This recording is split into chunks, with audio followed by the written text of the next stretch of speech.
सास और बहू का प्यार और प्रशंसा, एक अनमोल रिश्ता। सास और बहू का रिश्ता अक्सर समय के साथ संघर्षों और गलतफहमियों का सामना करता है, लेकिन जब इस रिश्ते में आपसी सम्मान, समझ और प्रशंसा होती है, तो वह संबंध न केवल मजबूत होता है बल्कि एक मिसाल बन जाता है। इस कहानी में हम एक ऐसी सास और बहू के बारे में जानेंगे जिन्होंने हमेशा एक दूसरे के लिए धन्यवाद और प्रशंसा व्यक्त की, जिससे उनका रिश्ता न केवल सौहार्दपूर्ण बल्कि अविस्मरणीय बन गया। अगर आप अपनी माँ से प्यार करते हो और उनको हमेशा खुश देखना चाहते हो तो चैनल को सब्सक्राइब करो, लाइक करो, जय माता दी कमेंट करो। बहुत ही जल्द आपको खुशखबरी मिलेगी। प्लीज वीडियो को लास्ट तक जरूर देखें। अब आगे सुने कहानी की शुरुआत। यह कहानी एक छोटे से गांव की है जहां एक परिवार रहता था। इस परिवार में सास सुनीता देवी और उनकी बहू नीतू एक साथ रहते थे। सुनीता देवी एक सशक्त महिला थीं। उन्होंने अपने जीवन में कई संघर्ष देखे थे, लेकिन वह हमेशा सकारात्मक रहती थीं। नीतू एक सुंदर, समझदार और मेहनती बहू थीं। वह घर की हर जिम्मेदारी को अपनी तरह से निभाती थीं, लेकिन सबसे बड़ी बात यह थी कि वह अपनी सास को हमेशा सम्मान देती थीं और उनका आदर करती थीं। सुनीता देवी और नीतू के बीच का रिश्ता शायद किसी सामान्य सास और बहू के रिश्ते जैसा नहीं था। यह रिश्ता समय समय पर प्यार, समझ और प्रशंसा से भरा हुआ था।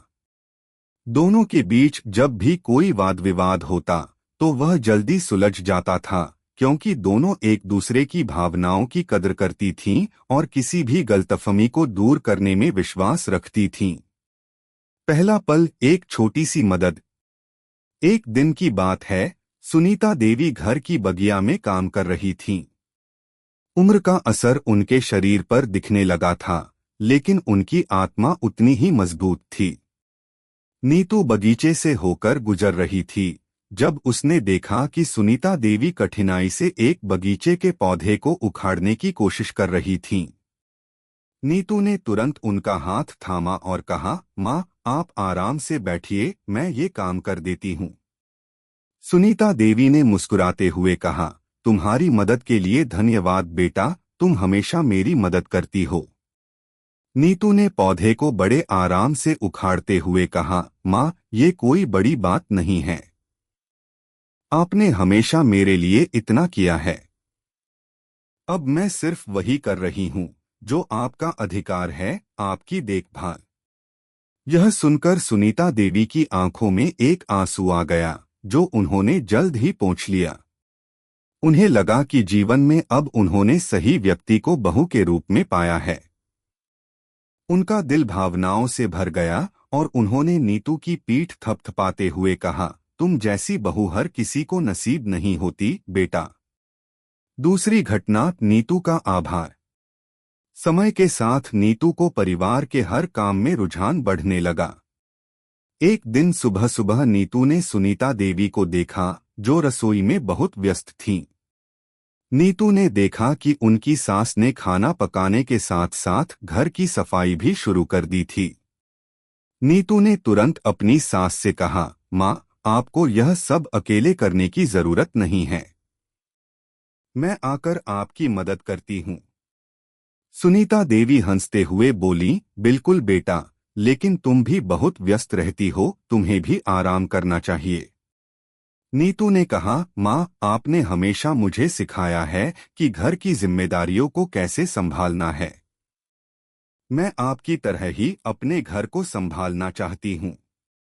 आप जितना प्यार और देखभाल हमें देते हैं, वही सब मैं भी चाहती हूँ कि अपने परिवार को दूं।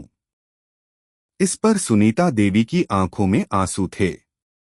वह समझ गईं कि नीतू सच में उनकी तरह ही घर की जिम्मेदारियों को समझती हैं। उन्हें नीतू की मेहनत और समर्पण पर गर्व हुआ। उन्होंने नीतू का हाथ थामते हुए कहा, तुम जो भी कर रही हो वह सच में सराहनीय है। मैं तुम पर गर्व महसूस करती हूँ।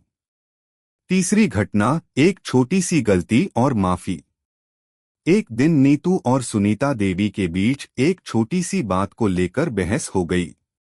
नीतू ने अपनी सास से कुछ ऐसा कहा जिसे वे आहत महसूस कर गईं। नीतू को तुरंत एहसास हुआ कि उन्होंने बिना सोचे समझे कुछ गलत कहा। वह तुरंत सुनीता देवी के पास गई और कहा, माँ, मुझे खेद है।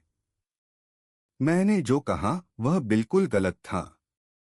आप मेरे लिए हमेशा आदर्श रही हैं और मैं नहीं चाहती कि आप मुझे बुरा समझें।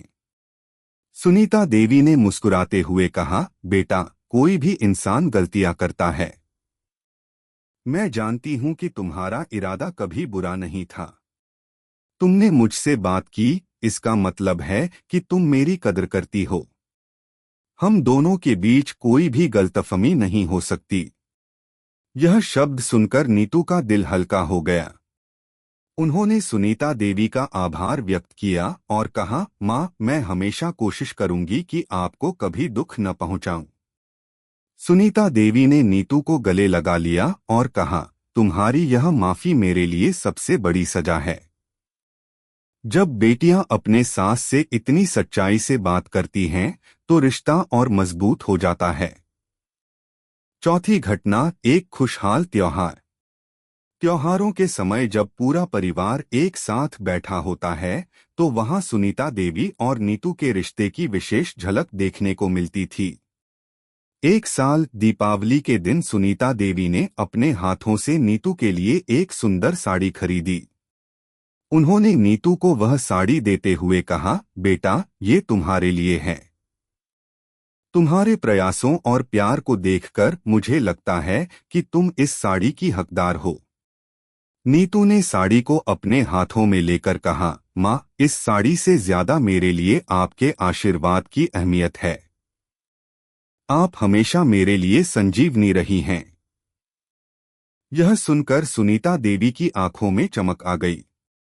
उन्होंने नीतू को गले लगा लिया और कहा, तुम्हारी ये बातें मेरे दिल को सुकून देती हैं।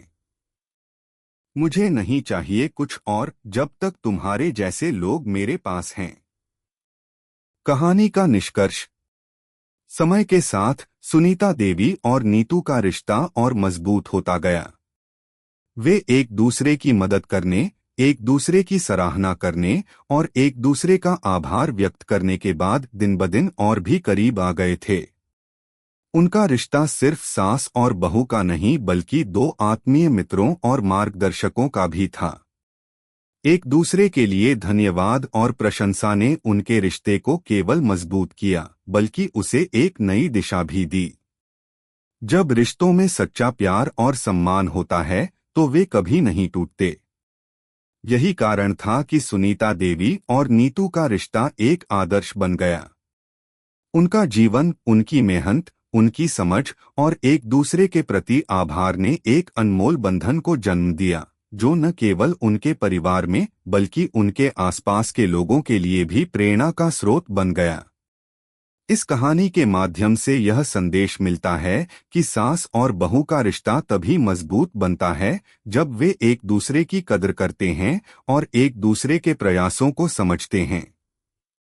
जब हम एक दूसरे को धन्यवाद और प्रशंसा देते हैं तो हमारा संबंध और भी गहरा और मजबूत होता है। कैसी लगी आपको कहानी? प्लीज कमेंट करो, लाइक करो, सब्सक्राइब करो। धन्यवाद।